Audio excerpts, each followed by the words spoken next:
Welcome to the Lockshield Partners Podcast. We believe in financial literacy and love to provide quality information when it comes to areas around financial planning and how it impacts your life. To learn more about what we do and how we serve our clients, visit us at lockshieldpartners.com. Dan, welcome back.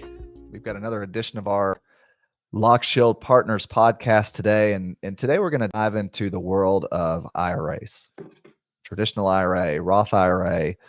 So just to kick us off, what does that even mean? Yeah, so an IRA stands for individual retirement account. Easy enough. Easy enough. So if we think back to our grandparents, when they went to work for a place, they probably had a traditional pension.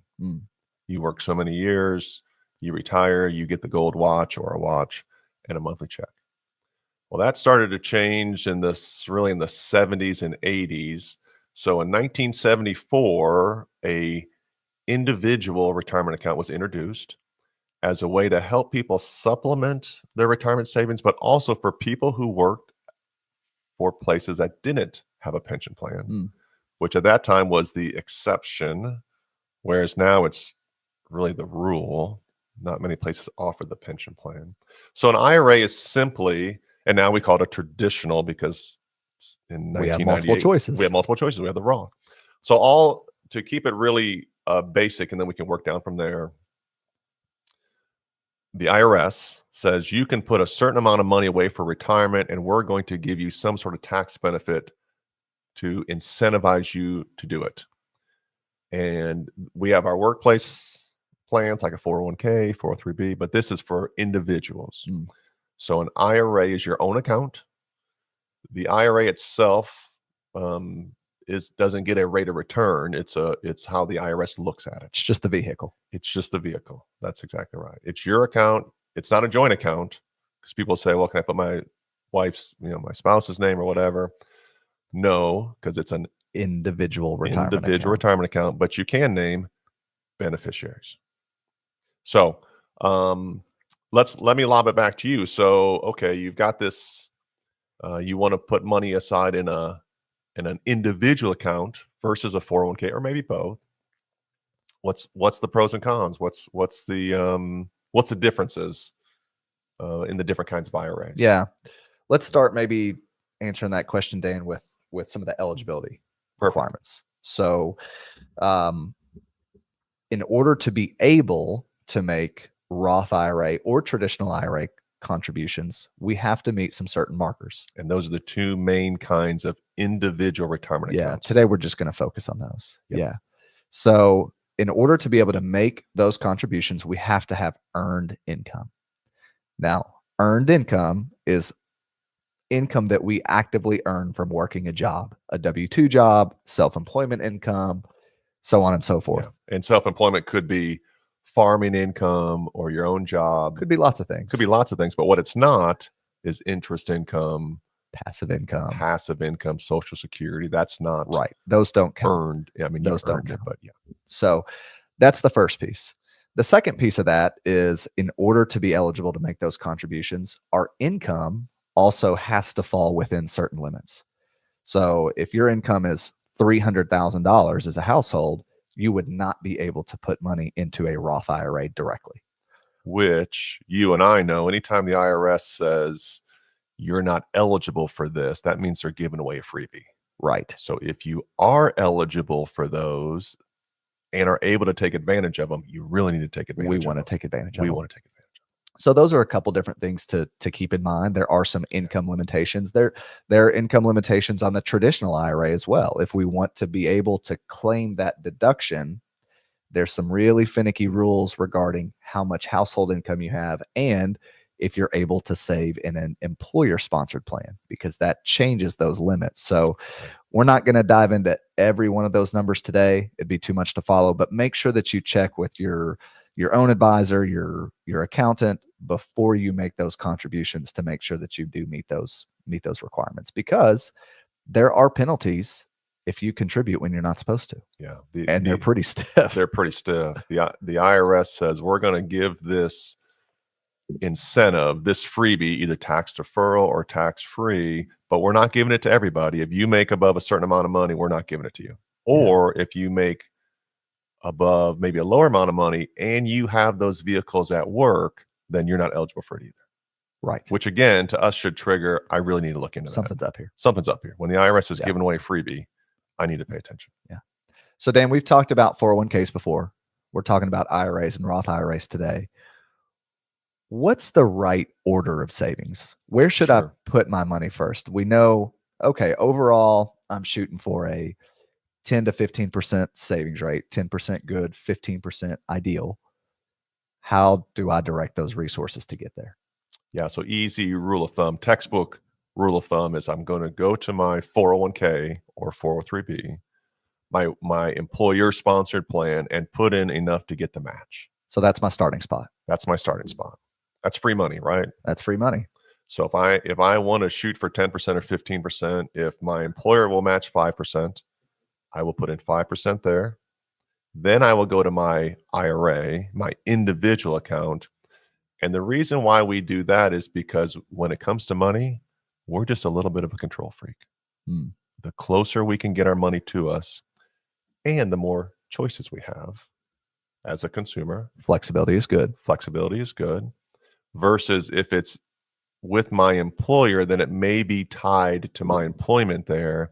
And if I need to get money out or want to make some changes, I may or may not be able to do that through my employer sponsored plan. Okay. So there are some pros and cons from an IRA or Roth IRA versus a 401k. So let's maybe talk about some of those differences, Dan. Let's start with investment options. So we've covered before that 401ks have a fairly limited menu, investment lineup, if you will. What about a Roth IRA or what about an IRA? What's the rate of return for an account like that versus a 401k? So the rate of return is going to depend on the investment inside, and in an individual retirement account, I'll stop short of saying unlimited options. There are some things the IRS says you can't put in there, like collectibles, that kind of stuff. But you can choose literally any stock.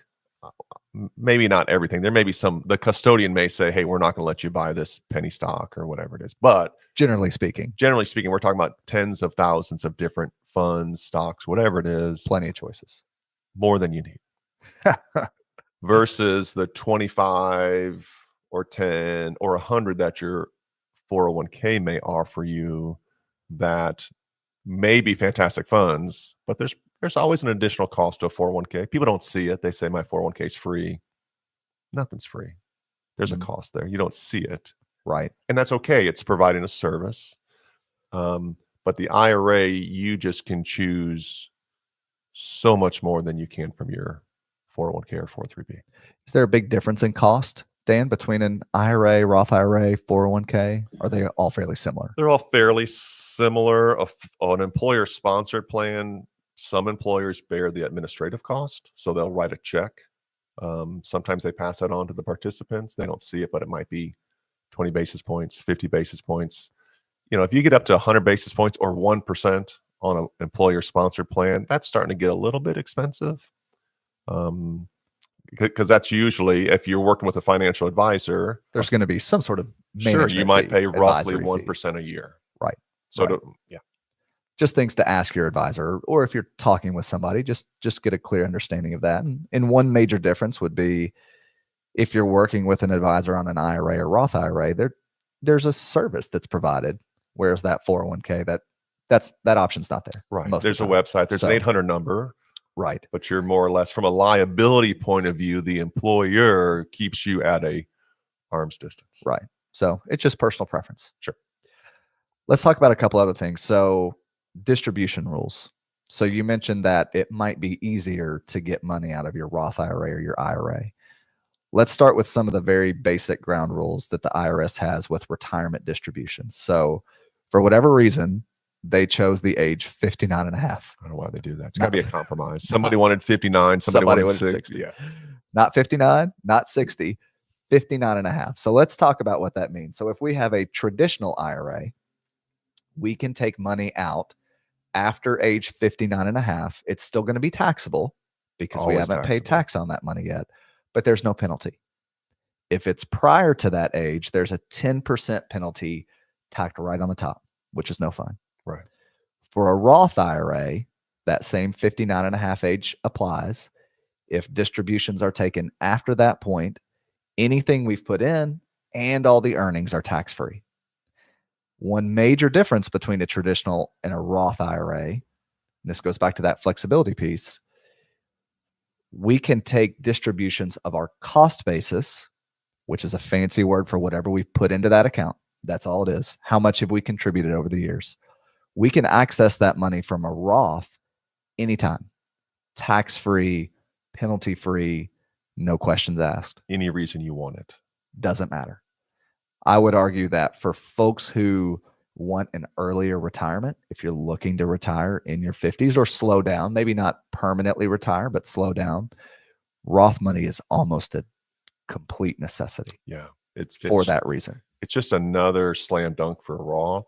We use it a lot for our clients as a backdoor college fund. From a FAFSA point of view, and we don't need to get deep in the weeds on this one, but from a FAFSA point of view, retirement accounts are exempt from the FAFSA calculation. You could have $1 million in your Roth IRA and it doesn't count against you at all on your FAFSA score. If you've got 10 grand in the kid's name, that's a big deduction because they look at it and say, well, they've got money set aside for college. Is there anything else that we can take early distributions out of an IRA for? A Roth IRA, Dan? So from a Roth IRA, the IRS doesn't care. Don't care What you use it for. As long as it's your money, the cost basis. As long as it's the cost basis. That's exactly right. So if you have someone who's put in, and now the annual maximums are fairly generous. $7,000 a year per person, or $8,000 if you're over 50. You do that for a couple of decades, you got a good pot there.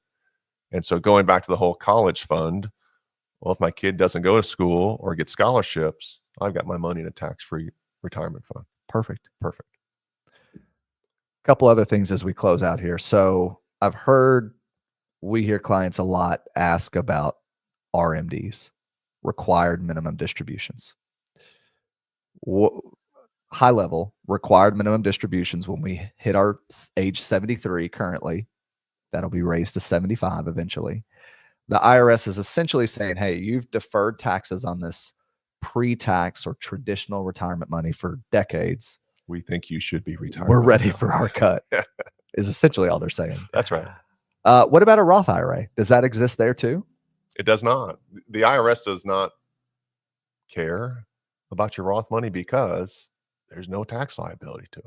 So there are no required distributions with your Roth money.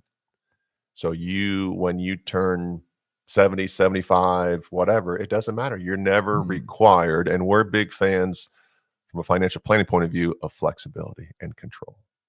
And if we have to do things for a certain reason, fine. But it sure is nice to be able to do it based on your needs and your plan. You mentioned beneficiaries at the very beginning. So let's close with that. Yep. So upon death, we can name one beneficiary. We can name multiple beneficiaries. Doesn't matter. Is there a big difference to the beneficiary if it's a Roth IRA or a traditional IRA? That's a softball. So if you're going to inherit it, whether you're a spouse or a child, 100,000, a million, whatever the number is, pre-tax versus tax-free, it's a huge difference. So especially this gets into a little more estate planning, where if I am a higher net worth person, I may want to go ahead and pay my taxes on some of that pre-tax money, even if I'm paying 22%, 30%, 46%, so that I can pay that out of my estate now and have that money go tax-free to my heirs. Huge. Yep. Well, Dan, thanks for joining us today. And to all of our listeners, thank you for the time that you give us. And if you have additional questions, don't hesitate to check out our website at lockshieldpartners.com.